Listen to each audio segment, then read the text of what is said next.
50 hektarya. 50 hektarya. Anong alagaan nyo yung ano pa, binhing bangos, gano'n? Yung bini, pag ano doon, si Iraboy, yung malalaking isda, wala na. Mga maliit na lang. Kasi hindi pwede pagsamahin malaking maliit. Kakainin yung maliit. Marami kayo doon, tauhan. 4 lang. Na?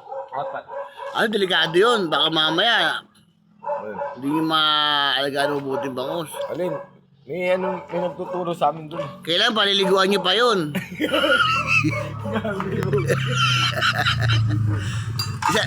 Magkano isang buwan, tol? 20 mil, Again. pagkain. Magkano isang buwan, tol? Magkano isang buwan? 20 mil, libre pagkain, tapos may allowance kami tuwing pangalawang linggo, 2,000. Oo, okay ah. Libre pagkain na, lahat na. Tama yun. Para pag sweldo mo, pumunta ka agad sa talpaka.